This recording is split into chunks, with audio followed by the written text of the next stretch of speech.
Minister Olszewski will be joined by Dr. Edna Way-Keen, Board Chair, Africa Center, Dennis Agbega, Regional Manager of Inclusive Entrepreneurship, Business Development Bank of Canada, and Nshidi Bayamungu, Founder, Lumiere Disability Services, and Micah Wanisha, President, MEE Auto Limited. Speakers will t.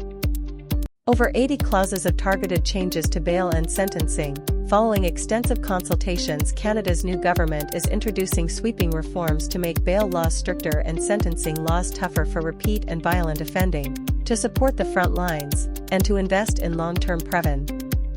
Time 16:00 p.m. EDT. Location: The Westin Ottawa 11 Colonel by Dr. Ottawa, Ontario, K1N9H4. For additional details, please see News and Ideas, Canada 2020. P.S. Rockefort and guest speakers will be available to answer questions from the media following the announcement. Time 11:00 a.m. Location: Economic Partners Sudbury East/West Nipissing Incorporated 30 Front Street, Unit A. Sturgeon Falls, on. The government is focused on building an inclusive workforce with accessible workplaces for all Canadians, where every person has the chance to contribute their talents and thrive. October is National Disability Employment Awareness Month, a time to recognize the importance of accessibility and including. Alberta Abbeys Creations Limited, Calgary African Alliance International, Edmonton Alberta Sports Hall of Fame and Museum Society, Red Deer Allied Arts Council of Pincher Creek Alphabet Child Care Foundation, Red Deer Barakayata Support Network International, Lethbridge B.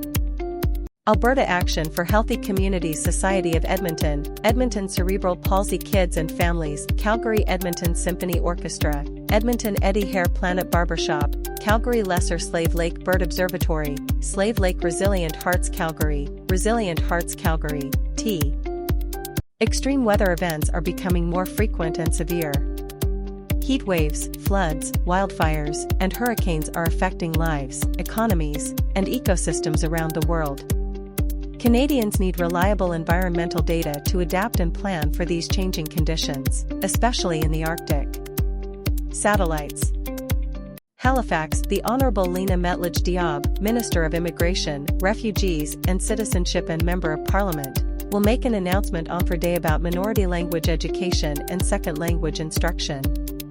She will make this announcement on behalf of the Honourable Stephen Guilbeault, M. The Honourable Melanie Joly, Minister of Industry and Minister responsible for CED, along with the Honourable Elizabeth Breer, Member of Parliament for Sherbrooke and Deputy Government Whip, and Marianne Dandurand, Member of Parliament for Compton Stansted, will announce said funding to support the Winnipeg, the Honourable Rebecca Chartrand, Minister of Northern and Arctic Affairs and Minister responsible for the Canadian Northern Economic Development Agency, on behalf of the Honourable Tim Hodgson, Minister of Energy and Natural Resources, will announce funding for Indigenous-led projects SUP. Today, the Honourable Maninder Sidhu, Minister of International Trade, spoke with Chris Bryant, Minister of State of the United Kingdom.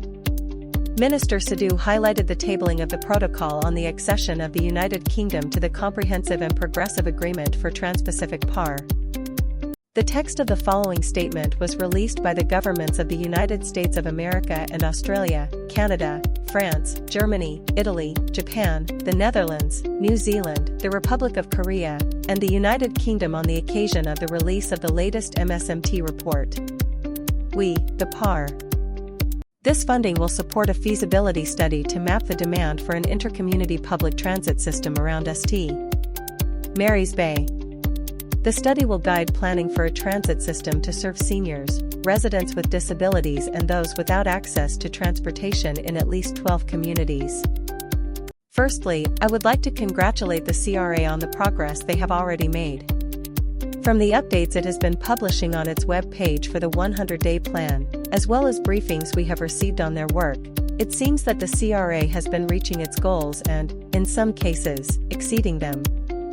Today, the Honourable Stephen Guilbeault, Minister of Canadian Identity and Culture and Minister responsible for official languages, announced 11 designations of persons, places, and events of national historic significance under Parks Canada's National Programme of Historical Commemoration. These DSIG. Today, Parliamentary Secretary to the Minister of International Trade and to the Secretary of State Yasser Naqvi, the Honourable Greg Fergus, Member of Parliament for Hull Aylmer, and Member of Parliament Tatiana Auguste announced over $2.8 million on behalf of the Honourable Marjorie Michel, Minis. Time 15:45 p.m. EDT. Location, National Arts Centre 1 Elgin Street, Ottawa, Ontario, K1P5W1. For additional details please see News and Media, Forest Products Association of Canada. Today, the Honourable Melanie Joly, Minister of Industry and Minister responsible for Canada Economic Development for Quebec Regions, announced funding through the Canadian Consumer Protection Initiative to support over 25 consumer-related projects. The program helps strengthen consumer trust in the MAR. Funding provides support for indirect costs of research, Canada Research Chairs, and researchers addressing persistent systemic barriers in the research ecosystem and academia. The Government of Canada is committed more than ever to supporting Canadian research excellence and a diverse research ecosystem.